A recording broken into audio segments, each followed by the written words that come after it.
बोलो संत श्रोमणी आचार्य गुरुदेव भगवान श्री विद्यासागर जी महामुनि राज की जय जय जय। जैन कालीन के मूल नायक 1008 नेमिनाथ भगवान की। नवाचार्य पूज्य मुनि श्री समय सागर जी महामुनि राज की। जय कार्य में थोड़ा सी कुछ कमी है। बोलिए गुणायतन प्रणेता शंका समाधान प्रणेता भावना योग प्रवर्तक विश्व इतिहास पटल पर प्रथम बार 108 रथ प्रवर्तक पूज्य मुनि श्री प्रमाण सागर जी महामुनि राज की जय जय जय। पूज्य मुनि श्री निर्वेक सागर जी संधान सागर जी महामुनि राज की। बंधुओं, आज हम सभी शंका समाधान की पावन बेला में यहाँ पर उपस्थित हैं और आज विश्व की प्रथम कॉलोनी जो पूर्ण रूप से जैन है और नेमिनाथ भगवान जहाँ के मूल नायक हैं, ऐसे नेमिनगर जैन कॉलोनी में पूज्य मुनि श्री प्रमाण सागर जी महामुनिराज सत्संग विराजमान हैं। शंका समाधान के लिए गुरुवर के चरणों में चलें। उसके पूर्व पूज्य मुनि श्री संधान सागर जी महामुनिराज के चरणों में नमोस्तु निवेदित करेंगे और निवेदन करेंगे, हे गुरुवर आज के शंका समाधान के कार्यक्रम को संपन्न करें। और उसके पूर्व पारस चैनल, जिनवाणी चैनल, प्रमाणिक ऐप के माध्यम से देख व सुन रहे दूर देशों में विदेशों में बैठे सभी भक्तों की तरफ से और यहाँ पर उपस्थित आप सभी की तरफ से हाथ जोड़ेंगे और गुरुवर के चरणों में नमोस्तु निवेदित करेंगे और आशीष पाएंगे। हे गुरुवर नमोस्तु नमोस्तु नमोस्तु। पूज्य मुनि श्री संधान सागर जी के चरणों में निवेदन, हे गुरुवर आज के शंका समाधान के कार्यक्रम को संपन्न करें। नमोस्तु गुरुवर।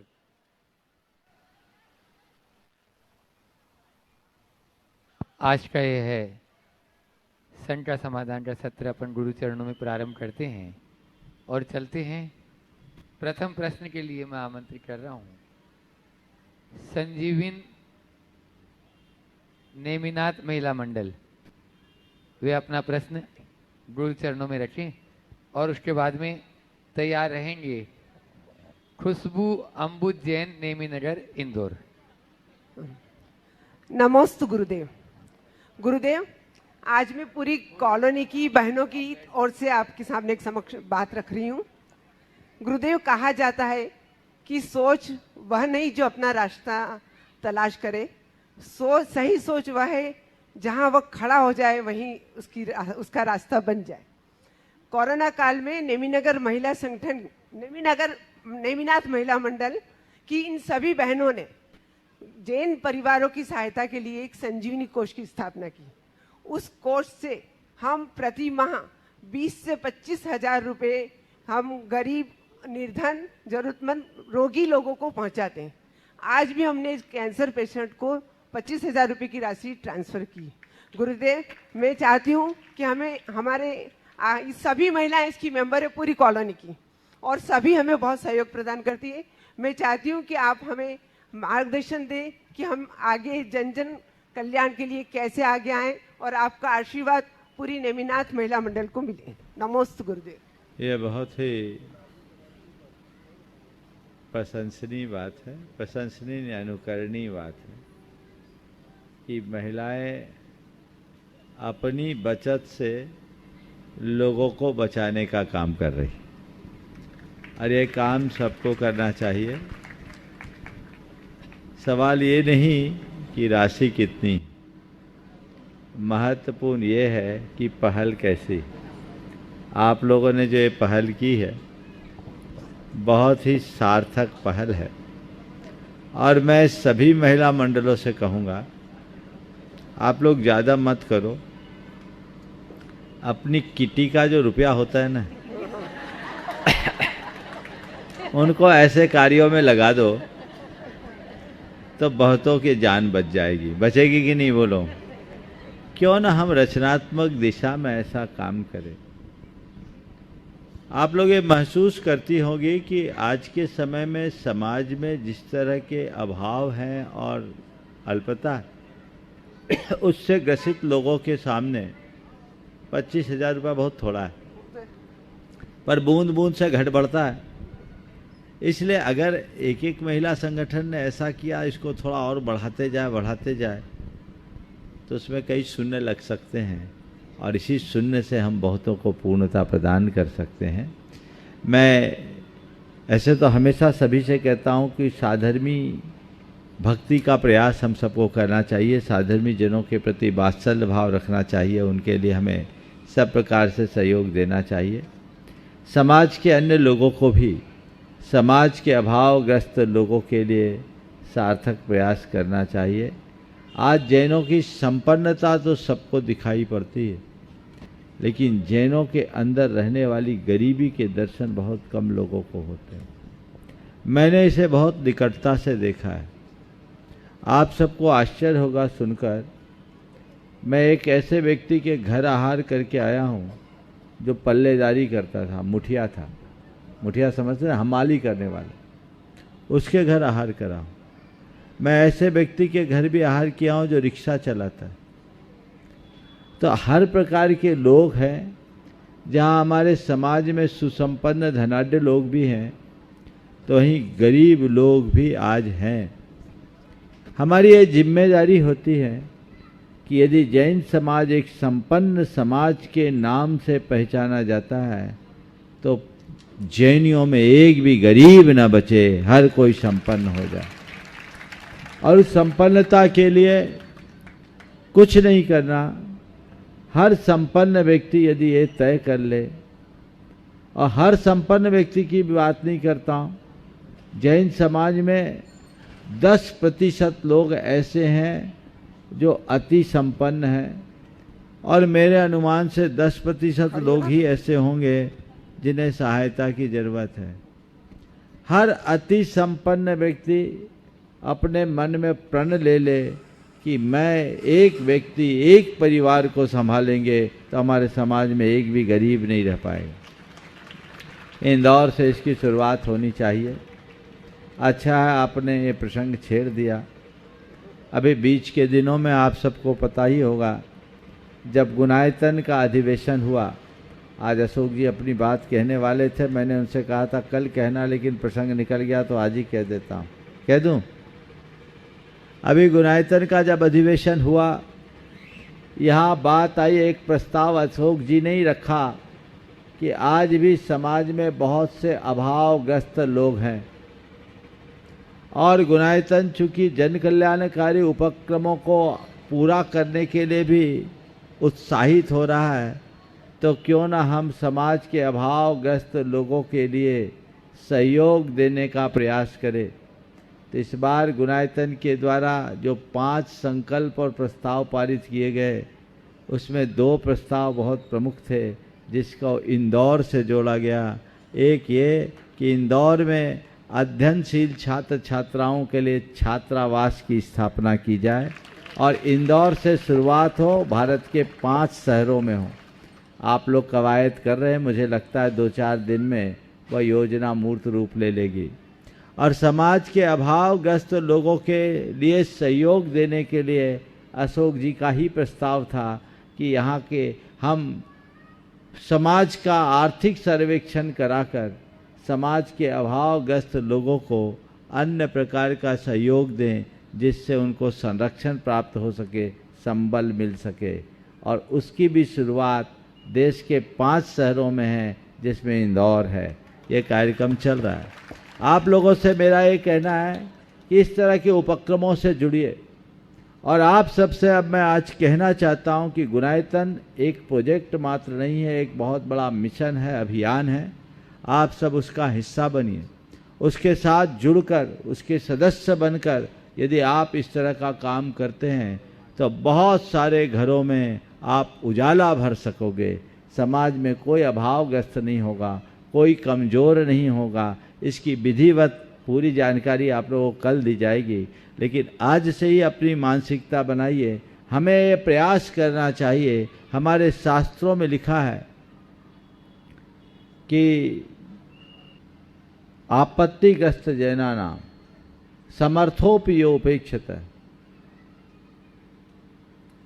स कथम समयी भवे, कि जो परेशानी में फंसे हुए लोगों को देख कर समर्थ होने पर भी उपेक्षित करता है, वह सच्चे अर्थों में धर्मी नहीं होता। तो हम धर्मी हैं, ये बात अपने अंदर बिठा के रखनी चाहिए कि धर्म धर्मात्मा से ही चलता है, न धर्मो धार्मिकैर बिना। हम धर्मी हैं तो हमें अन्य धर्मियों के लिए भी सहयोग करने की तत्परता दिखानी चाहिए। आप लोग छोटे छोटे कार्यों में हजारों लाखों फूंक देते हैं, अच्छे कार्य में कितना लगाते हैं हमें ये देखना है। आप लोगों से ही मैं बोल रहा हूँ, 25,000 भी इकट्ठे करने के लिए बहुत पापड़ बेलने पड़ते होंगे, लेकिन 100-200 रुपया जिनसे आप लेती हो 25,000 जोड़ने के लिए, उनको आपको देते समय 100-200 का नोट भी बहुत बड़ा दिखता होगा, लेकिन वही महिलाएं जब मॉल में जाती होगी तो 2000 का नोट भी छोटा दिखता होगा। बोलो, है ना? अच्छे कार्य में हम जब आगे बढ़ते हैं तो हमारे हाथ प्रयास सिकुड़ जाते हैं और पाप के कार्यों में लोग दिल खोल देते हैं। हमें चाहिए हमेशा अच्छे कार्यों में आगे बढ़े और आचार्य वीर नंदी के इस उक्ति को अपने जीवन का आदर्श वाक्य बनाए। आपत्तिग्रस्त जैना नाम उपकुर्वन्तु सर्वथा यो समर्थोपि, यह समर्थोपि उपेक्षित स कथम समयी भवेत्। हमारे सामर्थ्य पर प्रश्न चिन्ह लग जाता है यदि हम किसी असमर्थ को समर्थ बनाने के लिए आगे ना आए। इसलिए हम समर्थ हैं, सबको सामर्थ्य दें। प्रसन्नता इस बात की है कि महिलाओं ने इसकी शुरुआत की है, तो एक अलग जगनी चाहिए और देश भर की सभी महिला मंडलों को इसका अनुकरण करना चाहिए। जय जय गुरुदेव। नमोस्तु। खुशबू अम्बुज जैन, नेमी नगर, माइक दीजिए। वे अपना प्रश्न कर रहे हैं और उसके बाद में तैयार रहेंगी। यहाँ के पाठशाला, नेमी नगर की पाठशाला के सभी बच्चे और उनकी टीचर्स। आपको बता दें, यहाँ की जो जैन नगर की पाठशाला, नेमी नगर की पाठशाला है, वह प्रमाणित समूह से भी संबंध रखती है और उसमें प्रमाणित समूह का पाठ्यक्रम भी पढ़ाया जाता है। वो खुद ही अभी बता रहे हैं। वे पाठशाला वाले बच्चे सभी तैयार रहेंगे। महाराज जी के चरणों में बारंबार नमोस्तु नमोस्तु नमोस्तु। स्वामी महाराज जी, महाराज जी मेरे पापा जी को अल्जाइमर के पेशेंट हैं, लेकिन उनको सारी चीज़ें भूल चुकी हैं। ना वो खाना उनको याद रहता है, ना कैसे खाया जाता है वो याद है, किसी को घर में भी नहीं पहचानते हैं। लेकिन मैं रोज़ उनको नमोकार मंत्र पढ़ाती हूँ तो वो पढ़ते हैं अच्छे से, अरहन सिद्ध बुलवाती हूँ तो बोलते हैं। महाराज जी मेरा बस इतना क्वेश्चन है कि मैं कैसे उनको हमेशा उनके अंतिम क्षण तक उनको भगवान से जोड़े रखूं, उनको धर्म का ध्यान करूं, वो भगवान को बस ना भूल पाएं। देखिए, ऐसा कई लोगों को होता है। आजकल डिमेंशिया नाम की बीमारी की चर्चा ज़्यादा आती है। हमारे शास्त्रों के अनुसार स्मृति भ्रम ये होता है, मति भ्रम, स्मृति भ्रम। लेकिन हताश मत होइए, आप अपना प्रयास जारी रखिए। कई बार अंत के दिनों में ऐसे लोगों में अपने आप चेतना आ जाती है और वो जाग जाते हैं। हाँ, नेमी नगर की पाठशाला जो प्रमाणित समूह से भी संबंधित है और वे अपना प्रश्न रख रहे हैं। और उसके बाद में ताराचंद जी पाटनी, जयपुर, संपूर्ण परिवार गुणायतन की ट्रस्टियाँ तैयार रहेंगे। तीनों महाराज जी को नमोस्तु नमोस्तु नमोस्तु। छिलक जी को इच्छामि। महाराज जी, हमारा प्रश्न यह है, महाराज श्री 10 लक्षण पर्व के दौरान सांस्कृतिक कार्यक्रमों में नाटक में हमें जल्लाद, कसाई और चोर इत्यादि का रोल मिलता है। हमारे घर वाले हमें ये रोल प्ले करने से रोकते हैं। क्या हमें इस तरह के रोल करना चाहिए या नहीं? जबकि नाटक हमेशा धार्मिक ही होते हैं, जैसे सती अनंतमती, सती अंजना इत्यादि। देखिए, 10 लक्षण पर्व के अवसर पर सांस्कृतिक कार्यक्रमों की परिपाटी सी है, पर प्रायः मुझे ऐसा दिखता है कि आज के सांस्कृतिक कार्यक्रमों में अब संस्कृतियाँ दिखती और लोगों में राग द्वेष बहुत होता है। ज़्यादातर तो सांस्कृतिक कार्यक्रमों के नाम पर प्रतियोगिताएं होती और वह लोगों के पूरे पर्यूषण की विशुद्धि को खत्म कर देती। दूसरा, जब सांस्कृतिक कार्यक्रम आप लोग करते हैं तो उस कार्यक्रम की तैयारी में वो आपके लिए एक बड़ा इवेंट हो जाता है। आप इतना रम जाते हैं कि आपकी सारी भाव विशुद्धि समाप्त हो जाती है। कई लोग तो उपवास में भी ये सब करते हैं, तो वो चीज़ें थोड़ी सी मुझे कम पसंद आती।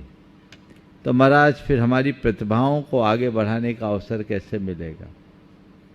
मैं आप सबसे कहता हूँ, कहीं भी कोई भी सांस्कृतिक कार्यक्रम करे तो सांस्कृतिक कार्यक्रम मौलिक तरीके से करे, टीवी पे चलने वाले कार्यक्रमों की कॉपी ना करे।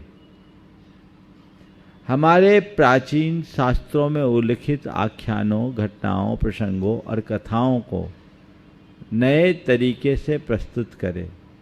नृत्य नाटिका द्वारा, अभिनय द्वारा, डायलॉग द्वारा, कथोपकथन द्वारा, चित्र के द्वारा, किसी भी द्वारा आप उसे दर्शा सकते हैं, उनको अभिव्यक्ति दे सकते हैं, ताकि लोगों को मनोरंजन के साथ तत्व ज्ञान की प्राप्ति हो, अपनी सांस्कृतिक परंपराओं का बोध हो। अगर ऐसा करे तो वो सांस्कृतिक कार्यक्रम सार्थक है। और उसमें एक बात जोड़ूंगा, ये कार्यक्रम 2 महीने पहले तय कर लीजिए और इसकी तैयारी पर्यूषण के पहले ख़त्म कर लीजिए, ताकि आप पर्यूषण में निर्विकल्प होकर आनंद ले सकें। अब रहा सवाल इसमें बनने वाले पात्रों का। अब जैसा रोल करना है वैसा अपने आप को फील तो करना पड़ता है। और जिन लोगों ने रोका वो अपनी दृष्टि से सही है, लेकिन रोल करने वाले में यदि मैच्योरिटी है तो वह उतने देर के लिए रोल करे, बार बार ना करे। देखो संस्कार क्या होता है। एक छोटी सी बच्ची उस समय 6 साल की थी, उसने द्रौपदी का रोल किया होगा किसी नाटक में, और द्रौपदी बाल खोल करके जो बात करती है, उस बच्ची के संस्कार देखिए। लोगों ने उसको कहा, मेरे सामने कहा कि तू वो डायलॉग दोबारा बोल, महाराज को बता। बोले नहीं बोलूँगी, नाटक में मैंने एक बार बोल दिया, बार बार बोलने में पाप लगता है। उसने नहीं बोला और मुझे बहुत खुशी हुई। तो बच्चों को भी ये सब चीज़ें देखना चाहिए, सिखाना चाहिए। किसी भी बात का विपरीत प्रभाव नहीं पड़ना चाहिए। यदि उन बातों को आप ध्यान में रखेंगे तो चीज़ें व्यवस्थित हो सके। बहुत सुंदर। चलिए, अपने बीच में आज जयपुर से ताराचंद जी पाटनी पूरे परिवार के साथ में, जो डुनाइतन जी ट्रस्टी हैं। ताराचंद जी पाटनी का परिवार आया, वो नहीं आया, हाँ, वो तो ऊपर गए। हाँ। ताराचंद जी पाटनी का पूरा परिवार यहाँ पर उपस्थित है। वे अपना प्रश्न गुरु चरणों में रखें और उसके बाद में तैयार रहेंगे यहाँ के श्री दिगंबर महिला संगठन नेमी नगर। महाराज श्री के चरणों में नमोस्तु नमोस्तु नमोस्तु, समस्त मुनि संघ के चरणों में नमोस्तु नमोस्तु। महाराज श्री, मेरी संख्या ये है कि आजकल डेस्टिनेशन शादियां होने लग गई, लेकिन ये है कि जो रात्रि भोजन नहीं करे वो माँ बाप को सब कुछ सहन करना पड़ता है और उसे दोष भी लगता होगा शायद। तो महाराज श्री, ऐसा क्या करें कि इस हिंसाओं से बचे? और आजकल होटलों में 3-3 दिन रहना पड़ता है और जैनियों में तो रात्रि भोजन का चलन पूरा हो चुका है। तो महाराज श्री, ऐसा क्या करें कि इन चीज़ों से बचें? आप का दूर कीजिए। बहुत ही गंभीर और विचारणीय सवाल है।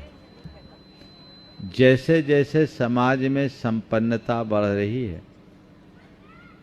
आधुनिकता भी बढ़ने लगी है, और बढ़ती हुई आधुनिकता के परिणाम स्वरूप हमारी मौलिक पहचान खोते जा रही है। डेस्टिनेशन वेडिंग आज आम हो गई है और इसमें बर्बादी भी है। हमारे शास्त्रों में तो लिखा है कि विवाह कहाँ करो, क्वचित पुण्याश्रम में, किसी पवित्र स्थान पर ही विवाह करो। एक बार एक व्यक्ति ने कहा कि पहले के विवाह ज़्यादा टिकाऊ होते थे, आजकल के विवाह टिकते क्यों नहीं।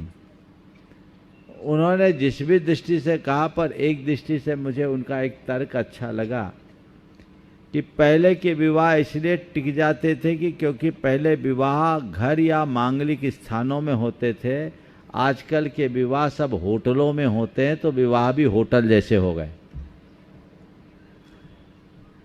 ये बात अलग विषय है, लेकिन ये भी एक कारण है। द्रव्य, क्षेत्र, काल, भाव का प्रभाव तो पड़ता है।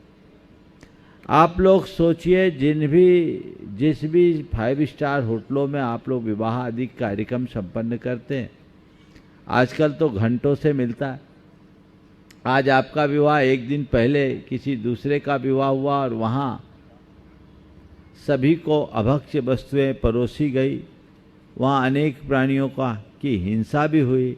उसी स्थान पर आपके वैवाहिक कार्यक्रम संपन्न होते हैं तो उनकी आहें भी तो वहाँ गूंजती होगी, और जहाँ किसी दीन दुखी मूक निरीह प्राणी की आह गूंजेगी, वहाँ तो फिर राह कहाँ है, ये विचार करना है।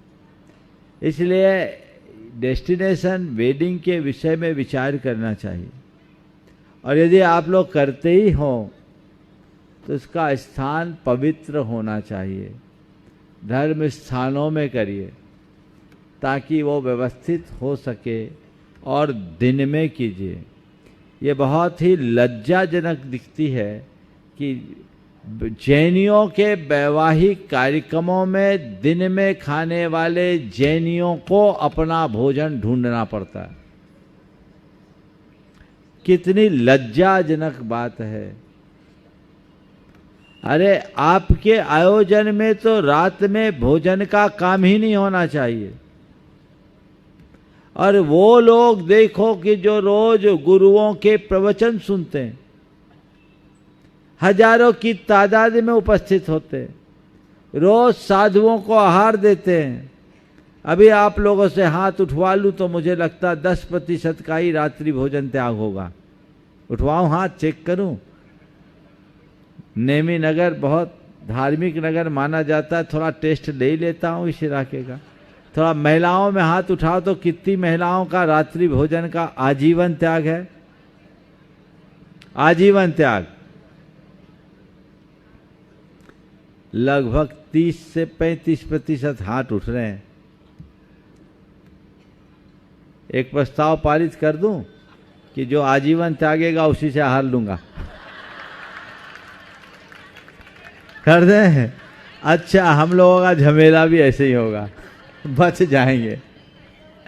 पुरुष वर्ग में कितने लोग हैं जिनके रात्रि भोजन का आजीवन त्याग है? ये थोड़े कम है। है, लेकिन ये विचारणीय बात है। हम अपनी धार्मिक सांस्कृतिक पहचान को खोकर पाएंगे क्या? हम अपने आने वाली पीढ़ियों को क्या संदेश दे रहे हैं? हमें इस पर गंभीरता से विचार करना चाहिए। यदि आपकी मजबूरी है तो एक दिन के लिए भी त्याग करने की जरूरत नहीं है, और प्रवृत्ति है तो एक दिन भी ग्रहण करने की जरूरत नहीं। आप देखिए, आप रात में खाते हो किसी मजबूरीवश, या रात में खाना आपकी प्रवृत्ति बन गई। जैनियों में रात में खाना तो ऐसे कम होता है, पर पार्टियों में लोग रात में ही खाने को जाते हैं। ज़्यादातर लोग बोलते हैं महाराज जी महीने में 3-4 दिन की छूट दे दो, यानी हर संडे को आउटिंग के लिए जाएं और बाहर जाएं और रात में खाएं। अरे भैया, आउटिंग में जाओ ना, दिन में भी तो आउटिंग हो सकती है। हाँ, कर सकते कि नहीं? यह आपके सेहत के लिए भी ठीक है और धर्म के लिए भी ठीक है, और आपकी सामाजिक सांस्कृतिक पहचान का आधार भी है। क्या आप लोग ऐसी पहल नहीं कर सकते? व्यक्ति सा इनका त्याग कीजिए। जब रात में खाने वाले मिलेंगे नहीं तो अपने आप दिन में व्यवस्था होगी। एक समय था जब अजैन बंधु आप लोगों को बुलाते थे तो जैनियों के लिए लिखते थे कि आपके लिए दिन में व्यवस्था है, और आज हमारा तो सब चलता है, चलता है कहकर धर्म को ही चलता कह रहे हैं। क्या कर रहे हैं आप? जागना चाहिए, परिवर्तन होना चाहिए, सोच बदलना चाहिए। आप देखिए कहाँ अक्षय कुमार का स्टेटमेंट आपने सुना होगा, शाम 6:30 बजे के बाद पानी भी नहीं पीता, सुपरस्टार होकर के, और उसकी सेहत आप देख लीजिए। अभी नवजीत सिंह सिद्धू की बात आई, उनने अपनी धर्मपत्नी को कैंसर से मुक्त किया, दिन में भोजन कराकर, जैन पद्धति को अपनाकर। वो लोग जो जन्मना जैन नहीं है वो आपकी परंपरा को अपना रहे हैं, और आप अपनी परंपरा को खंडित करने में अपनी शान समझ रहे हैं। ये घोर निंदनीय कृत्य है, अवांछनीय है, इससे बचना चाहिए। मैं युवाओं से कहता हूं, भैया सब खो दे, अपनी पहचान मत खोएं। हम जैन हैं तो जैनत्व को हम तभी सुरक्षित रख पाएंगे जब अपनी पहचान को सुरक्षित रखेंगे। इसलिए इस पर सभी को ध्यान देना ही चाहिए। आगे बुलाऊं उससे पहले मैं देख रहा हूं अपनी इस आज के संकट समाधान के सत्र में हजारीबाग से अपने बीच में पूज्य महाराज श्री जी जिस माटी में जन्म लिए, जिस माटी में इनके औदारिक शरीर का जन्म हुआ, ऐसी माटी हजारीबाग से, झारखंड से अपने बीच में अनुज भ्राता बिंदु भैया, जोरदार ताली बजाइए। और पायल यहाँ पर हैं, वे आ जाएं, मंच पर आ जाएं। आज विशेष अवसर पर वे गुरु चरणों में आशीर्वाद ग्रहण करने आए हैं। और मैं चाहूँगा धर्म प्रभावना समिति के अध्यक्ष अशोक जी दोषी और यहाँ के अध्यक्ष और मंत्री जी नेमीनगर कॉलोनी के, इनका स्वागत अभिनंदन करेंगे। महिला सम्मान के लिए भी अब रानी दोषी जी यहाँ पर उपस्थित हैं। रानी दोषी आ जाएं। और विशेष अवसर है कि कल 25वीं वैवाहिक वर्षगांठ ये गुरु चरणों में यहाँ पर आए हैं। जोरदार तालियां बिंदु भैया, अरविंद भैया और पायल के लिए।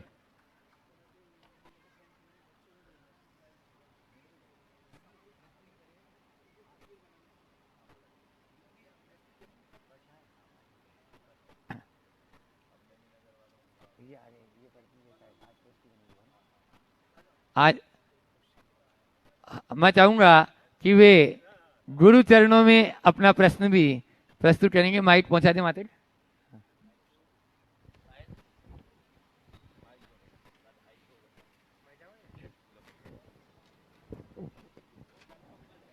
पायल जी प्रश्न कर रही हैं और उसके बाद में दिलीप जी, रश्मि जी, बाटलीवाल, पूरा बाटलीवाल परिवार तैयार रहेगा। आज जो डुणाइतन से संबंध भी हुए हैं।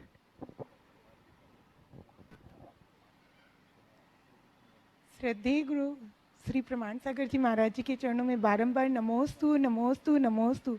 निर्वेक सागर जी, संधान सागर जी महाराज जी के चरणों में बारंबार नमोस्तु। सभी छुल्लक जी को इच्छामी इच्छामी इच्छामी। महाराज श्री, हमें जिंदगी तो बहुत छोटी सी मिली है और इस जिंदगी में बहुत उतार चढ़ाव भी हुए हैं। अब हमें ऐसा क्या काम करें कि जिससे हम हवा भी चलती रहे और दिया भी ना बुते, ऐसा हम क्या करें? जिंदगी छोटी सी मिली है, उतार चढ़ाव बहुत हुए हैं, ऐसा क्या करे कि हवा भी चलती रहे और दिया भी ना बुझे। कुछ न करे, बस एक काम करे जो रोज का अनुभव है, दिए में एक चिमनी लगा ली। दिए पर चिमनी लगाते ही हवा चलती, दिया नहीं बुझता ना। तो बस अपने जीवन के दीप को, अपने ज्ञान की ज्योत को प्रज्वलित रखना चाहते हो तो उसके ऊपर संयम की चिमनी रख दो, जिंदगी आगे बढ़ेगी। संयम जीवन का सुरक्षा कवच है, वो अपने जीवन में आत्मसात है। नमोस्तु। आज जो गुणायतन से संस्थापक सदस्य के रूप में जुड़े हैं दिलीप जी, रश्मि जी, बाटलीवाल, नरेश जी, पारस जी, गोदा, बाटलीवाला परिवार पुराने। हाँ, बोलो, वहीं पहुंचा दो। वहीं पर एक बार जोरदार तालियों से सम्मान कर दें इनका। गुणायतन जी ट्रस्टी हैं और वे अपना प्रश्न गुरु चरणों में रखे हैं। हाँ, और उसके बाद में डॉक्टर डीके जैन साहब तैयार रहेंगे, हड्डी रोग विशेषज्ञ। नमोस्तु गुरुदेव। गुरुदेव, आज मेरे बेटे का प्रश्न है, कृपया आप मार्गदर्शन कीजिए। लेकिन मैं उससे पूर्व अपने हृदय की पंक्तियों को 1 मिनट में यहाँ आपके चरणों में प्रस्तुत करना चाहती हूँ गुरुदेव। अंतस की सोच ने बनाया गुणायतन, पर्वत सुरक्षा हेतु लगाया सेवायतन। प्रवचन सुने हैं तब ये लगा समय सार हो, शंका समाधान में हाजिर जवाब हो। गुरुवर प्रमाण सागर तुम लाजवाब हो, शंका समाधान में। नमोस्तु गुरुदेव, मेरे पुत्र का प्रश्न है, आप मार्गदर्शन कीजिए। नमोस्तु गुरुदेव। महाराज जी, जब हम इतिहास का अध्ययन करते हैं तो देखते हैं कि आतताइयों व आक्रमणकारियों से जैन धर्म की रक्षा के समय मुनिराजों की कृपा और प्रेरणा से समाज का श्रेष्ठी वर्ग सदैव आगे आया, जिसने अपने तन मन और धन के समर्पण से जैन धर्म एवं जिन मंदिरों की रक्षा की, चाहे दिल्ली का लाल मंदिर हो या आज़ादी के समय मुल्तान से मूर्तियों को लाना हो। तो जब लोगों ने अपने प्राणों की भी परवाह नहीं की और सिर्फ जैनत्व को सर्वोपरि रखा, तो महाराज जी आज के समय में हम वैसा कैरेक्टर और वैसा जज्बा कैसे अपने अंदर एवं समाज के अंदर पैदा कर सकते हैं? बहुत अच्छा सवाल है, और ये हमारा इतिहास है। हमारे लोगों ने अपना सर्वस्व अर्पित किया पर अपनी संस्कृति को बचाया, और हमारे अंदर ये आज भी हो सकता है, बशर्ते हमारे हृदय में सांस्कृतिक निष्ठा जागृत हो। ये बड़ी विडंबना है कि आज हमारी सांस्कृतिक निष्ठा दिनों दिन क्षीण होते जा रही। आज हमें चाहिए कि हम अपनी पीढ़ी में वो निष्ठा जगाएं, और ये निष्ठा तभी जग पाएगी जब हम उन्हें अपनी संस्कृति का पाठ पढ़ाएंगे। हम अपने इतिहास को पढ़ें, अपनी संस्कृति को पढ़ें, अपने धर्म की मौलिकता को पहचानने की कोशिश करें, तब हमें समझ में आएगा कि हमें जो परंपरा मिली है वो परंपरा यहाँ तक कैसे आई, इसके पीछे कितने संघर्ष और कितने बड़े बड़े बलिदान हुए हैं। हमें चाहिए कि ये विरासत हम आने वाली पीढ़ियों तक सुरक्षित पहुँचाएँ, तो उसके लिए हमारी जो जिम्मेदारी है हम उसे अच्छे से निभाएं, तब आगे बढ़ सकते हैं। सभी को अपना इतिहास पढ़ना चाहिए ताकि संस्कृति का गौरव जागृत हो और संस्कृति निष्ठ होकर जीवन को आगे बढ़ा सके। गुरुदेव नमस्ते गुरुदेव। आज हम 4 पीढ़ी एक साथ हैं गुरुदेव। बहुत बहुत आशीर्वाद। डॉक्टर डीके जैन साहब अपना प्रश्न कर रहे हैं, उसके बाद ज्योति सेठी तैयार रहें, और साथ में रहेंगी ब्रह्मचारिणी मंजुला दीदी। नमोस्तु गुरुवर, नमोस्तु मुनि संघ जी को इच्छामी। महाराज जी, कल मैं यहाँ खड़ा था आपसे आशीर्वाद लेने।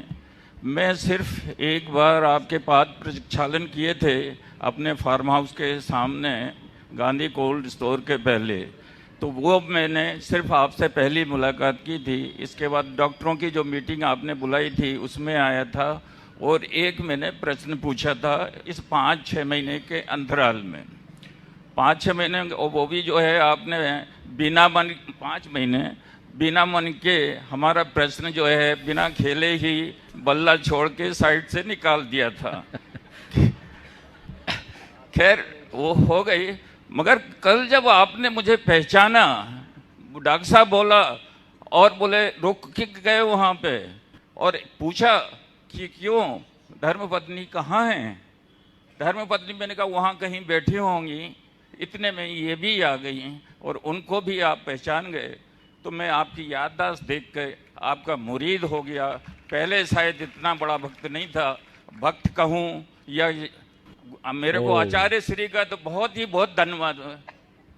हाँ, मेरे छोटे छोटे 2 प्रश्न हैं। एक तो पूछो पहले। हाँ नहीं, 2 प्रश्न महाराज जी। पूछो जल्दी से। हाँ। इसलिए कि कल मेरा नंबर नहीं आया था, तो एक कल का और एक आज का।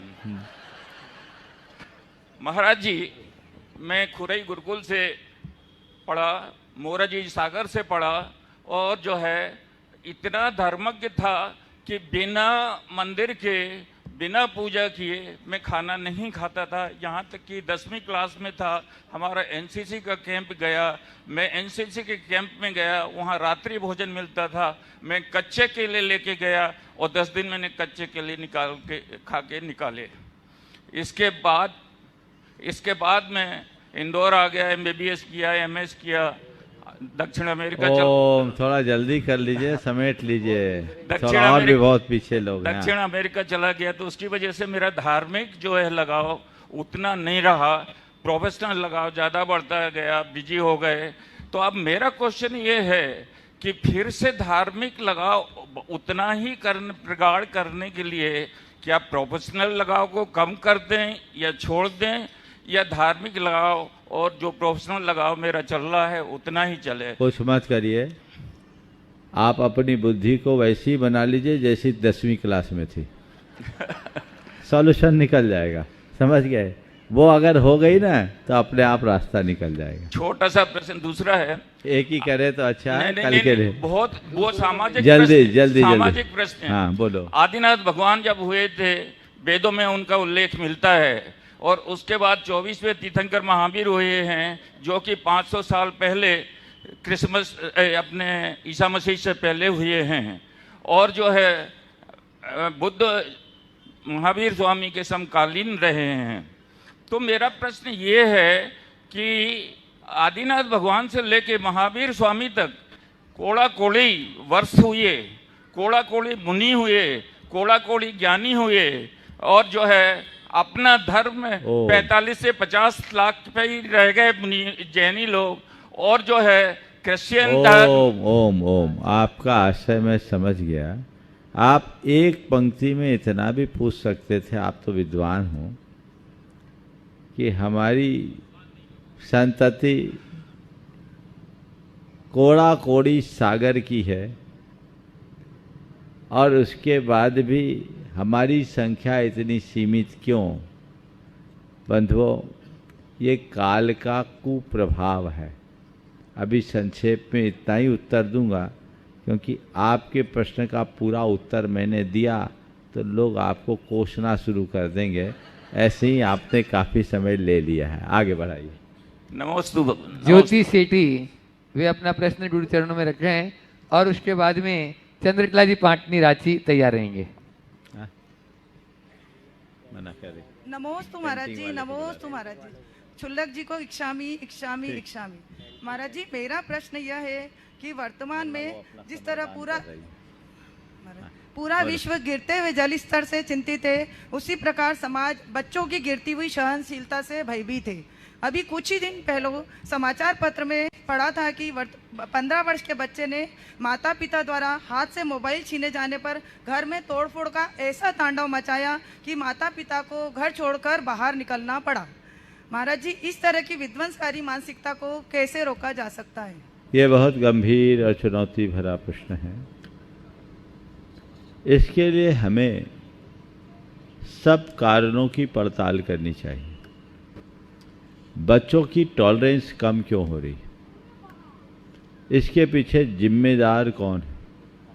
मेरे देखे इसके 4 कारण दिखाई पड़ते हैं। सबसे पहला, आज के परवरिश का तरीका। बच्चों को जिस तरीके से आज जितना लाड प्यार दिया जाता है और जितनी लिबर्टी दी जाती है, वो उनकी सहनशीलता को कम करता है। दूसरी बात, आज का परिवेश जो एक प्रकार की प्रतिस्पर्धी मनोवृत्ति को विकसित करता है, यह भी सहनशीलता को कम करता है। तीसरी बात, आज की शिक्षा में न केवल स्कूली शिक्षा अपितु आज मीडिया के माध्यम से जो बातें सिखाई जा रही है वो। और चौथी बात, उपभोक्तावादी मनोवृत्ति की वृद्धि। ये सब चीज़ें ऐसी हैं जो व्यक्ति को घोर असहिष्णु बनाती, और बच्चे हों या बड़े, सब में ऐसी स्थितियां दिनों दिन बनती जा रही। हमें इन सब से मुक्ति दिलाना चाहिए, और उसके लिए एक काम करना चाहिए, बच्चों के भावनात्मक स्वास्थ्य को सुधारने का प्रयास करना चाहिए। उनके अंदर आध्यात्मिकता आनी चाहिए, और उनको प्रारंभिक दिनों से ही चीज़ों को सहने की सामर्थ्य विकसित करनी चाहिए। अब आप बोलते बच्चे कुछ सहन नहीं कर पाते, आप अपना बचपना याद करो। अगर आप खुले बदन भी हो और सर्दी कड़ाके की हो तो आपकी माँ सोचती होगी कि थोड़ी देर धूप खा लेने दो, मजबूत होगी। और आज आपकी पोती हो तो आपकी बहू उसको एक पल के लिए भी खुला नहीं सोचेंगे। हम तो देखते कई के बाद छोटे बच्चों को लेकर के आते हैं, पाँव भी बंधे होते हैं, हाथ भी बंधा होता, मुंह भी बंधा होता, सब बंधा होता है जैसे ये मोम का गोला। क्या है? आप उनके शारीरिक शक्ति और मानसिक शक्ति दोनों को कुंठित कर रहे हैं, उससे आगे कैसे बढ़ेंगे? इसलिए इन सब बातों को ध्यान में रख कर चले तो ये चीज़ें बदल सकती है, अन्यथा इसके परिणाम बहुत विघातक हो रहे हैं, जिस पर हमें बहुत गंभीरता से विचार करना चाहिए। हाँ, बंधुओं, धन का दान ही दान नहीं होता है, समय का दान भी दान होता है। और चंद्रकला जी पाटनी ने अपना समय दान कर दिया। नेमी युवा मंच जैन कॉलोनी दीदी कहेगी। अच्छा, हाँ, पहले मंजुला दीदी अपने बीच में है और मंजुला दीदी अपना प्रश्न गुरु चरणों में रखेंगे और उसके बाद में नेमी युवा मंच जैन कॉलोनी, जिसमें प्रवीण पहाड़िया, संदीप जी गंगवाल आदि सभी युवा साथी। महाराज जी, मेरा प्रश्न तो कुछ नहीं है, बस जो इतने लोग बैठे हैं सबको भगवान बना दो आप। सबका रात्रि भोजन त्याग हो जाए, सबका रात्रि भोजन त्याग हो जाए और जैन धर्म के प्रति अटूट श्रद्धा इन सबकी जाग जाए, जिससे इन सबका कल्याण हो जाए। एक ऐसा आशीर्वाद सबके लिए दीजिए गुरुदेव। बहुत सुंदर। देखिए, बहन जी ने जो बात कही है वो बहुत गंभीर है।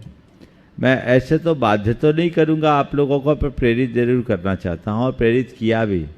आपको खुद अपनी संस्कृति का, अपनी धर्म का, उसके गौरव का भान होना चाहिए और अपनी कर्तव्य की पहचान होनी चाहिए। ऐसा कुछ ना करे जिससे हमारा जीवन धर्म विमुख हो और हम अपनी धार्मिक पहचान को खंडित करें। आगे बोलिए। हाँ, नेमी युवा मंच जैन नगर, वो अपना प्रश्न गुरु चरणों में रखें और उसके बाद में इंद्र कुमार जी सेठी पूरा परिवार तैयार रहेगा। नमोस्तु गुरुदेव, नमोस्तु गुरुदेव। जैन कॉलोनी में नेमी युवा मंच नाम से एक युवा संगठन है, जिसमें लगभग 100-150 युवा हम मौजूद हैं और सामाजिक कार्य भी करते हैं, धार्मिक कार्य और धार्मिक यात्रा वगैरह सब कराते रहते हैं। भगवान, हम युवाओं के मन में हमेशा एक प्रश्न रहता है कि आज इंदौर शहर, साथ ही साथ अपना भारतवर्ष भी विकास की राह पर आगे बढ़ रहा है। अब हम सब चाहते तो कि हम धर्म मार्ग पर अग्रसर रहें, साथ ही साथ हमको विकास की राह पे भी दुनिया से कदम मिलाना भी है। तो हम कैसे सामंजस्य बिठाएं, इन सब चीज़ों में कैसे तालमेल बिठाएं कि हम धर्म मार्ग पर भी अग्रसर रहें और साथ ही साथ विकास में भी हम पिछड़े नहीं। तो कृपया मार्गदर्शन देवें गुरुदेव। देखिए, सबसे पहले तो मैं कहूँगा कि विकास के मार्ग में धर्म कहीं बाधक नहीं है, बल्कि साधक ही है। हम विकास करें, कोई दिक्कत नहीं, जितना विकास करना है करें, धर्म से जुड़कर विकास करें। प्रगति के 2 रूप हैं। एक तो ऐसा अपने आप को बड़ा करना है तो कोई कुर्सी पर खड़े हो जाओ, बड़े हो जाओ, और एक है कि पेड़ जैसे बनो, जितना ऊपर उठो उतनी जड़ भी गहरी होगी। कोई ओहदा पाकर या उपलब्धियों से अपने आप को बड़ा करना अस्थायी प्रगति है और अपनी जड़ को जमा कर ऊंचा उठना स्थायी प्रगति है। तो हम पेड़ की तरह अपनी प्रगति करें, आगे बढ़े, निष्ठा बनाए।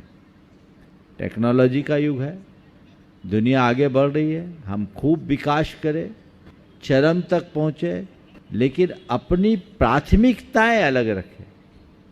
हम विकास के मार्ग पर चले, पर हिंसा से बचकर, और एक बात गांठ में बांधे कि अधर्म से बचना ही मेरा पहला धर्म है। तो अधर्म से बच करके चले, हम धर्म को पालते रहेंगे।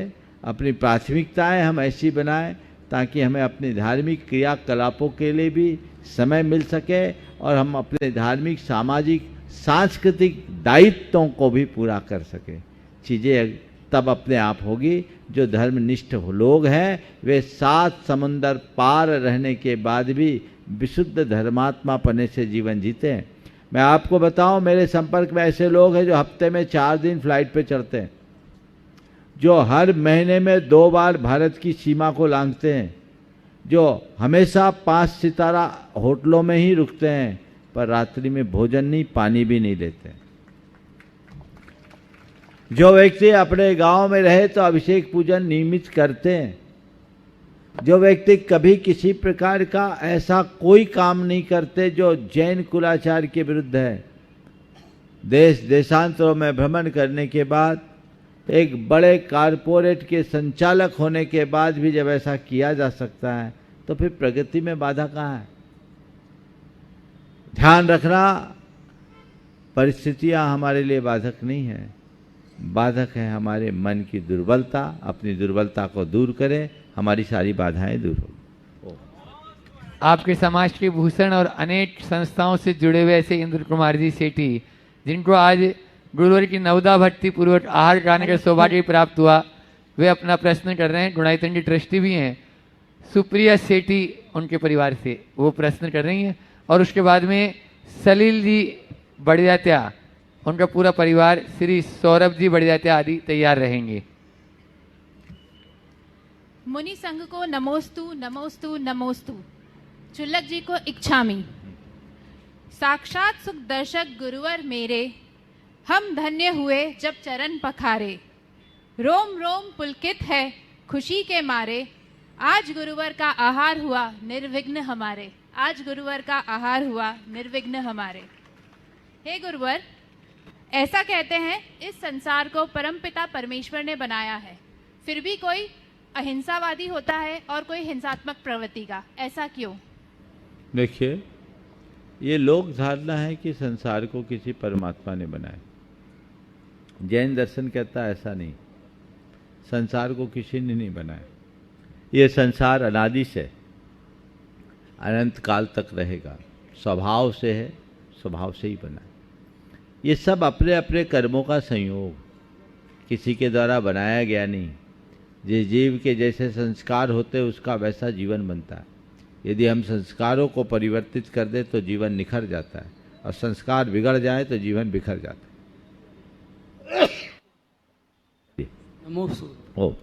बंधुओं, गुणायतन से संस्थापक सदस्य के रूप में सलील जी बड़जात्या का पूरा परिवार, श्री सौरभ जी बड़जात्या, सची बड़जात्या, सहज जी बड़जात्या, सुची सुरभि लोहाड़िया तथा मुनि लोहाड़िया, वे यहाँ पर उपस्थित हैं। नहीं, डॉक्टर बोबरा पूछ लें। हाँ, डॉक्टर दिलीप अपने दिलीप जी सुमन जी बोबरा, जो शिरोमणि संरक्षक के गुणायतन के, एक बार जोरदार ताली बजा दीजिए इनके लिए। और उनके बाद में नितिन जी अजमेरा तैयार रहेंगे, वो भी शिरोमणि संरक्षक है गुणायतन। मुनिश्री के मैं बारंबार नमोस्तु नमोस्तु नमोस्तु इच्छामी चुल्लक जी को। इसके पहले कि मैं अपना प्रश्न रखूं, आज का टॉपिक जो है वो रात्रि भोजन पर काफ़ी चला, तो मैं उसके बारे में एक बात करना चाहूँगा कि स्क्रिप्ट यूनिवर्सिटी यूएसए में एक पीएचडी हुई है, उसके आधार पर एक नया कॉन्सेप्ट ग्रो हुआ है, इंटरमिटेंट फास्टिंग। और इंटरमिटेंट फास्टिंग वेट लॉस के लिए पॉपुलर हुआ है। उसके अंदर 12 से 14 घंटे कुछ नहीं खाना है। तो मैं ऐसा सोचता हूँ कि भगवान महावीर ने तो ये अपने को 2500 साल पहले ही बता दिया था। उसके अंदर ये एक्सपेरिमेंट्स हुए कि उन्होंने चूहों और रेबिट्स पर एक्सपेरिमेंट किए, और उसके हिसाब से उन्होंने ये बताया कि जो मनुष्य का शरीर है वो दिन और रात के हिसाब से चलता है, और कई बीमारियों का उससे इलाज होता है। तो ये जो इंटरमिटेंट फास्टिंग की बात है वही तो रात्रि भोजन की बात है। बहुत सुंदर। हाँ, सवाल। क्वेश्चन तो मेरा बहुत छोटा सा है कि अपन जो पक्षाल करते हैं तो पक्षाल का पानी एक बड़ी मूर्ति का या मून लायक का और छोटी मूर्तियों का अपन मिला सकते हैं क्या, और उसकी एनर्जी का मिक्सचर से कोई फर्क पड़ता है क्या? देखिए, पहले तो मैं चाहूँगा एक बार डॉक्टर साहब का जोरदार अभिनंदन करें।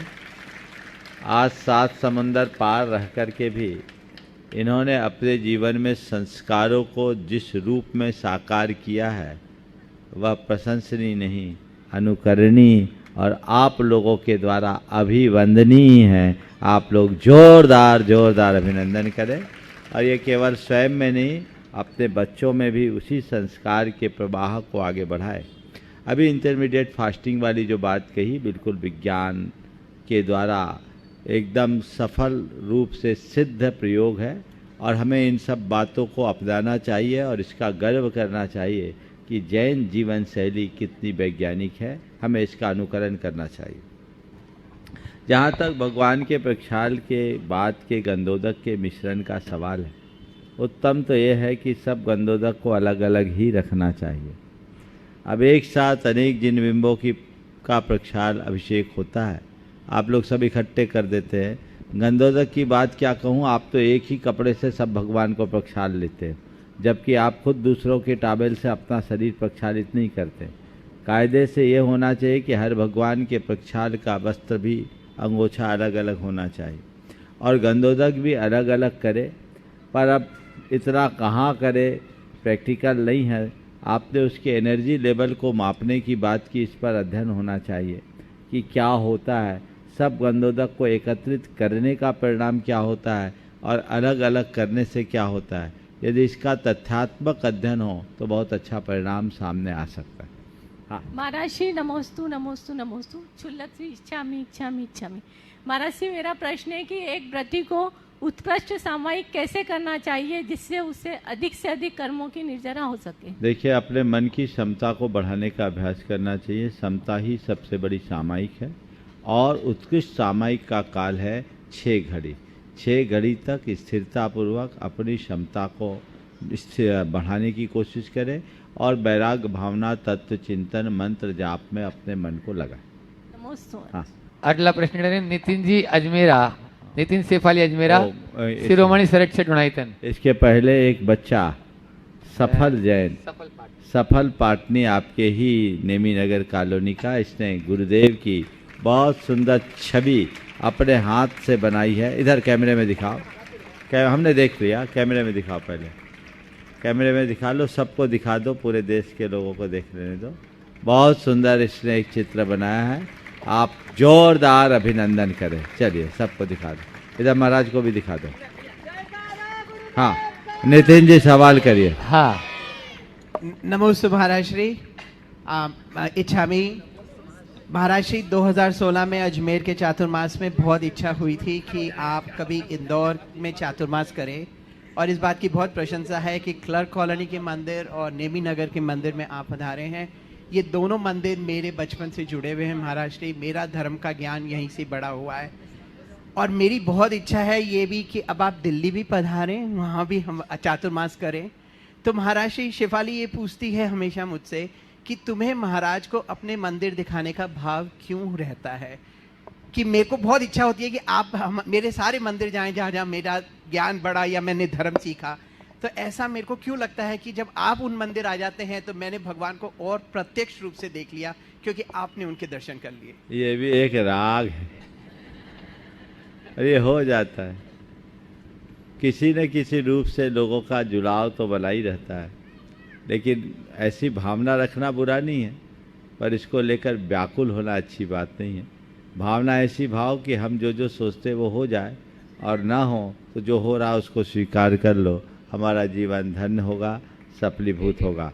बंधुओं, आने वाले दिनों में 2 तारीख से 7 तारीख तक जो पंच कल्याणक प्रतिष्ठा महोत्सव का वैभव नगर में आयोजन है, आप सब उसमें खूब उत्साह के साथ बढ़ चढ़ करके भाग लें और उसके साथ एक विशेष कार्यक्रम जो 2 और 3 तारीख को गर्भ कल्याणक के अवसर पर डॉक्टर अनिल गर्ग के निर्देशन में एक वर्कशॉप है गर्भ संस्कार पर। मैं सभी युवा दंपतियों को इस विषय में कहूँगा कि वे उसमें ज़रूर भाग लें। उसके रजिस्ट्रेशन की प्रक्रिया प्रमाणिक ऐप पे, प्रमाणिक ऐप पे है ना, प्रमाणिक ऐप पे उसकी रजिस्ट्रेशन की प्रक्रिया, आप अपना रजिस्ट्रेशन कराएं। रजिस्ट्रेशन शायद निःशुल्क है, लेकिन आप इसलिए रजिस्ट्रेशन समय शाम के शंका समाधान में 5:45 से 5:45 से, और जो लोग ऑनलाइन होंगे 7 बजे तक ये कार्यक्रम चलेगा। ऑनलाइन भी लाभ ले सकेंगे और इसमें बहुत सारी प्रक्रियाएं आपको बताई जाएगी। जो निसंतान है, जिनको संतान नहीं होते वे भी, और जो अभी गर्भवती अवस्था में हैं उन सब के लिए विशेष कार्यक्रम है, और उन सब के लिए लाइव 9 मिनट का एक विशेष भावना योग का कार्यक्रम भी होगा। इसलिए सभी इसका पूर्ण लाभ लें। और कल प्रातः 6:30 बजे भावना योग आप लोगों के अनुरोध पर यहाँ रखा गया है। समय पूर्ण हो गया। यहीं पर विराम। बोलिए परम पूज्य आचार्य गुरुवर श्री विद्यासागर जी महाराज। परम पूज्य मुनि श्री 108 प्रमाण सागर जी महाराज की